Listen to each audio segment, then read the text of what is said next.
This is way better than we thought, as following what has been a crazy offseason for Brad Treliving thus far. There has been one move in particular that is not only better than we thought following some new reports and some new comments, but changes the landscape of this team as the regular season approaches. So to break that down and discuss what this means going forward is not everyone is talking about this one particular thing. And break that down as well as a few other general Leafs updates, including some interesting rumors thrown out there surrounding trades and free agency. But before you do it all, if you're part of the percentage who aren't subscribed to the channel, this is the place to be for daily Leafs content. Make sure to hit that subscribe button. Your guys' support has been unbelievable. And as we're inching closer and closer to the big goal of 30,000 subscribers, again, thank you for your support. Make sure to hit the subscribe button. You guys have been beasts. There's lots to go over today.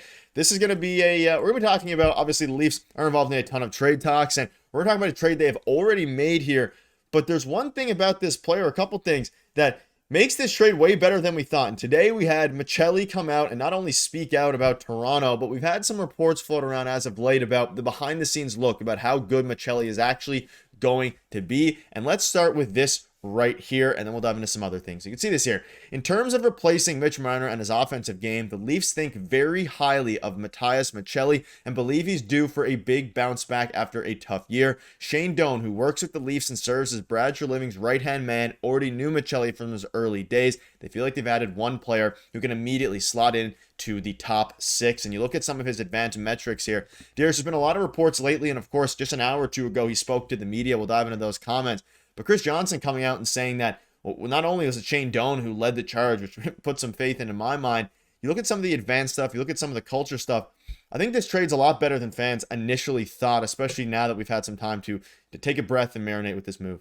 I think this is a great trade. Very, very low risk. And I know the hot topic of conversation right now that a lot of people are talking about is, will he or won't he play in the top six? This guy, they're planning to play him in the top six. That's the reason that they made this trade. And whether you believe he can or not, I think that he's going to at least start in the top six. And I actually think he's going to be a great option for this team.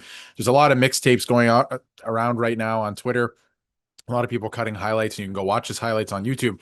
This is a pure playmaker. I think this guy's very shifty. He's a little bit smaller, right? That's something that we have to consider, but very shifty. He can dish the puck. He's going to be dishing to probably Austin Matthews. We'll see exactly how the lineup shakes up and who they're deciding to trade for, because there's going to be another trade. They're going to add to the top six as well. And whether he plays, whoever that is, whether he plays on the first or second line, obviously Maccelli will go to the other line. But I think he's a great option. A lot of people are saying he had a down year last year, and that's exactly where his career is going, down. And it's just not true. I look at the 2 years before last year where, they moved to Utah. He wasn't necessarily happy. They were only playing on the fourth line, which what are you going to do on the fourth line, especially if you're a playmaker? Not much, at least in my estimation. So I look at the 2 years before that where he put up 50 points, and I think that he can put up probably 70 points with the Toronto Maple Leafs. And for what you got him for and how much money he makes, 70 points is pretty good production. So I think that that's probably closer to what he actually is. And I'm very excited to see him play with the team. And again, sounds like he wanted to come here. He wants to play with some of the talent here. We'll get to that in a second, but big fan of this move. I think it keeps getting better by the day. And I do think that they're planning to play him in the top six. I don't know exactly where that is. I don't know if it's the right wing beside Austin Matthews or if it's the left wing with John Tavares and obviously William Nylander, but time will tell. But I think for sure he's going to be playing top 6 minutes and he'll be fine. And last thing before I throw it back to you, Nick, Brad Treliving spoke out after the first day of free agency, and he said that the team, not only Shane Doan, who did push for him, of course, because he knows him from when they were both in Arizona, but the whole team, the whole scouting staff, whoever it is, the team behind Brad Treliving was pushing for this player, saying we should probably go and acquire this player. So I think that speaks volumes as well. He's only 24 years old, which I feel like some people think he's in his late 20s. 24 years old, coming off of the worst year of his career. He requested a trade. They moved to Utah, which on a personal level probably had a lot of effect on him. Of course, going from Arizona to Utah, of course, with him and his family, all these different things.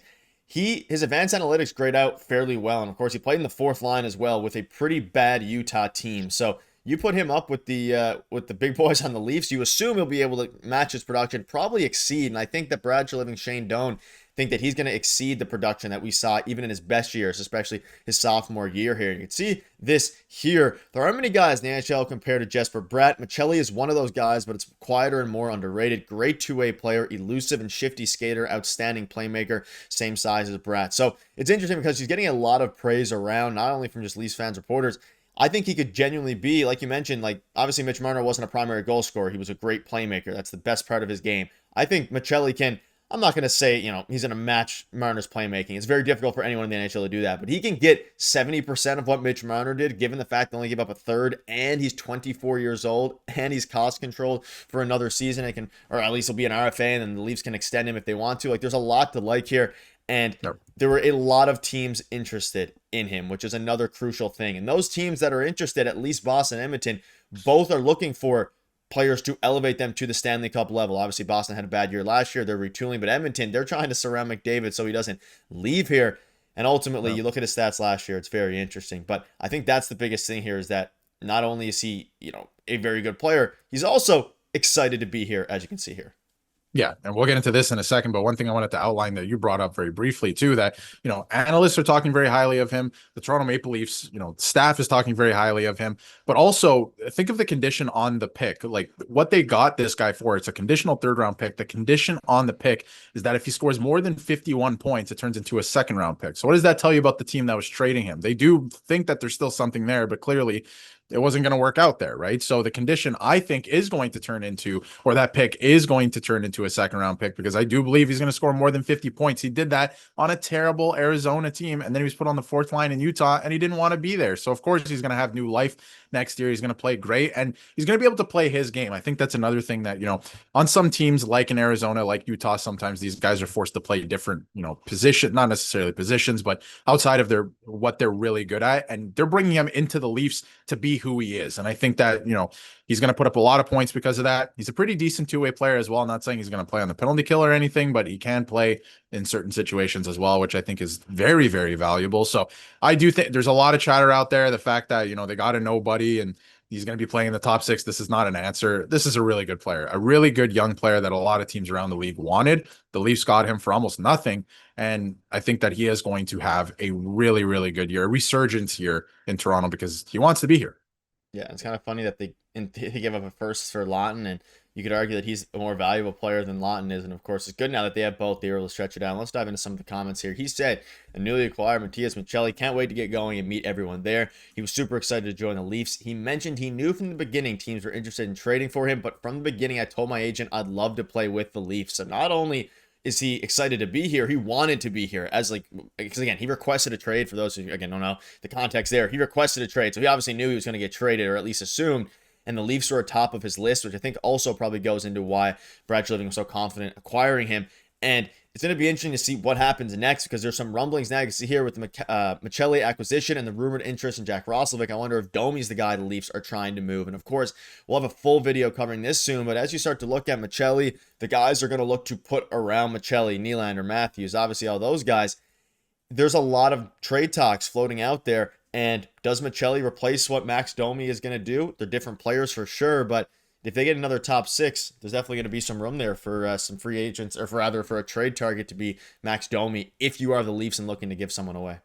Yeah, definitely. We're going to have another video, like you said, on this specifically, because there's a lot of chatter about Max Domi, and apparently the Leafs organization wasn't too happy with his season last year. And not only the organization, I think fans, because it was a little disappointing, let's be honest, especially for his cap hit and the fact that he just signed, not having a great year, right? So we're definitely going to be talking about that as the summer goes on too. I think ultimately the plan is to keep him. I think they can keep him, and I do think they're betting on him having a better year. But he could be a trade chip. A lot of teams could be interested in Max Domi for what he brings to the table, and of course there's a lot of teams out there that are looking to get to the cap floor too, so or just over it at this point, I guess. But it's going to be very interesting to see what happens with that. They could free up some more salary cap space, but ultimately I think it's going to be Calle Yarncroke and David Kampf. I don't know when at this point. It's going to linger for a little while, I think, but ultimately it's going to be those two guys off the books, and then they're going to look for a top line player. Yeah, let us know below what your thoughts are on this. Tons of news coming out. We'll have more videos keeping you up to date with all the latest. Thank you guys for watching. See you later.